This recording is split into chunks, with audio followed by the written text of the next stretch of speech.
सुबह का समय था। हल्की हल्की ठंडी हवा चल रही थी। मोहन अपनी दुकान के सामने खड़ा बड़े से पतीले में करछी चला रहा था। गरम गरम भाप उठ रही थी और खुशबू पूरे गांव में फैल रही थी।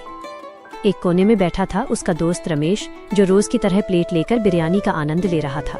रमेश मुंह भरकर, मोहन भैया, कसम से ये बिरयानी नहीं, जन्नत है जन्नत। अगर स्वर्ग का कोई दरवाजा है तो वो इसी पतीले से खुलता है। अरे धीरे खा, नहीं तो जन्नत जल्दी पहुंच जाएगा।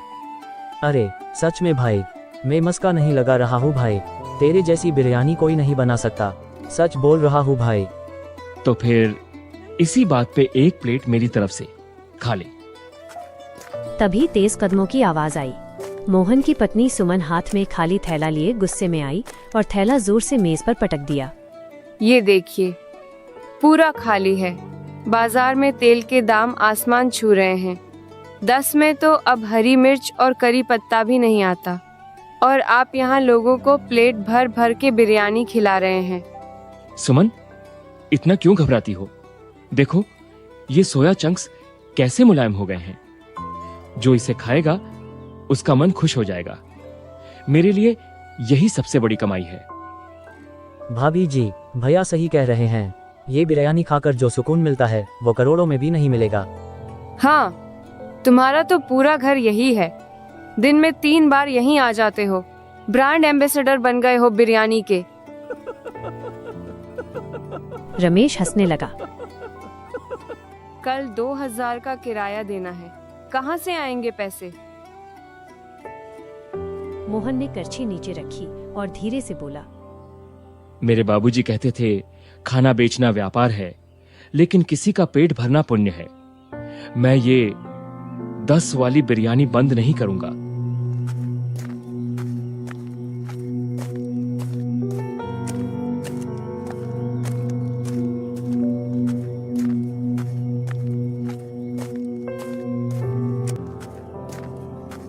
उसी दिन मोहन गया सेठ भोलानाथ के पास। सेठ अपने गल्ले पर बैठा पैसे गिन रहा था। मोहन हाथ जोड़कर, प्रणाम सेठ जी, किराए के लिए कुछ दिन की मोहलत चाहिए थी। वो क्या है कि घर में राशन नहीं है, 2000 का राशन भरवाना है। मैं पक्का अगले महीने वक्त पर पैसे दे दूंगा। भोलानाथ हंसते हुए, मोहल्लत? अरे तू बिजनेस नहीं, दान कर रहा है। 10 में खाना बेचकर किराया देगा? तू कुछ नहीं कर सकता। बड़ा आया मोहल्लत मांगने। मुझे कुछ नहीं पता, मुझे किराया सही समय पर चाहिए। सेठ जी, मुझ पर भरोसा रखिए सेठ जी, सब चुका दूंगा, बस इस बार मान जाओ।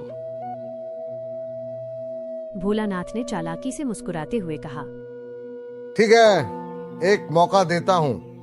परसों मेरे साले किशोर शहर से आ रहे हैं। बहुत बड़े अमीर हैं, खाने में नखरे वाले। उन्हें अपनी बिरयानी खिला। अगर उन्हें पसंद आ गई तो किराया माफ, नहीं तो दुकान खाली। जी सेठ जी, मुझे मंजूर है। रात की तैयारी रात हो चुकी थी। मोहन अपनी रसोई में मसाले पीस रहा था। सुमन चिंतित थी। सुनिए, वो लोग रोज पनीर मटन खाते हैं। हमारी सोया बिरयानी उन्हें पसंद आएगी? अगर नहीं आई तो क्या होगा? कहीं दुकान ना खाली करना पड़ जाए। सुमन, स्वाद मसालों में नहीं, नीयत में होता है। हम प्यार से बनाएंगे तो वो जरूर पसंद करेंगे। फिर मजाक में बोला, चलो प्याज काटो, लेकिन मुस्कुराते हुए। अगर रोते हुए काटोगी तो बिरयानी भी उदास हो जाएगी। अगले दिन भोलानाथ के आंगन में मेहमान बैठे थे। मोहन साफ कपड़ों में गरम बिरयानी लेकर आया। खुशबू फैल गई। एक मेहमान, वाह, क्या खुशबू है। ऐसी खुशबू तो शहर के सबसे मशहूर ढाबे में भी नहीं आती। आखिर क्या जादू कर दिया है इस बिरयानी में? लेकिन किशोर प्लेट देखकर नाक सिकोड़ते हुए बोला, ये कैसी बिरयानी है मोहन? इसमें न तो वो सोया है, हम शहर से आए हैं, और ये घास फूस है, और न ही वो रंगत। मुझे तो ये बस उबले हुए चावलों का ढेर लग रहा है। लगता है तुम सिर्फ बातें बनाना जानते हो, खाना बनाना नहीं। किशोर भाई, मसाले और रंग तो बस ऊपरी दिखावा है। असली स्वाद तो बनाने वाले की नियत और प्रेम में होता है। आप बस एक निवाला छक्कर तो देखिए, अगर आपको इसमें मेहनत का स्वाद न मिले तो मैं दोबारा कभी आपके सामने खाना नहीं परोसूंगा। किशोर ने पहला कौर खाया और अचानक उसका चेहरा बदल गया। ये कैसे मुमकिन है? मैंने तो इसे बस साधारण चावल समझकर नकारा था, पर ये तो अद्भुत है। ऐसा जायका तो मैंने आज तक किसी बड़े होटल में भी नहीं चखा। मोहन, तुम्हारी सादगी में तो वाकई कोई जादू है, मुझे यकीन ही नहीं हो रहा।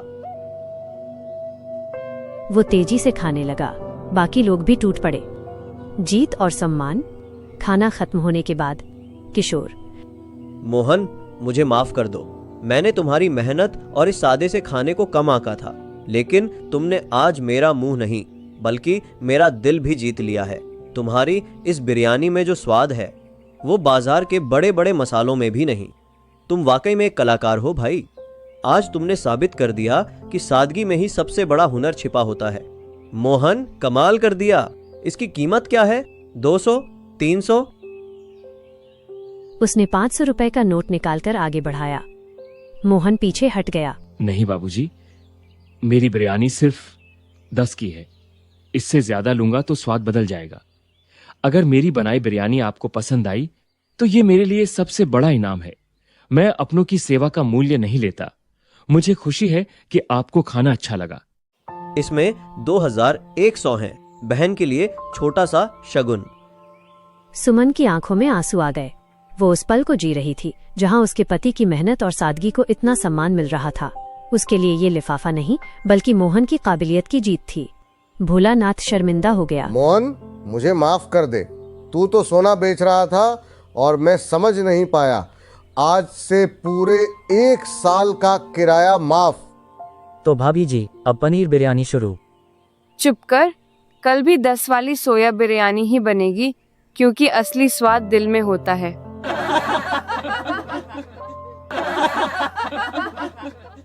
काम छोटा हो या बड़ा, अगर उसे ईमानदारी, प्यार और दूसरों की भलाई के लिए किया जाए तो उसकी कीमत पैसों से नहीं, लोगों की दुआओं और सम्मान से होती है।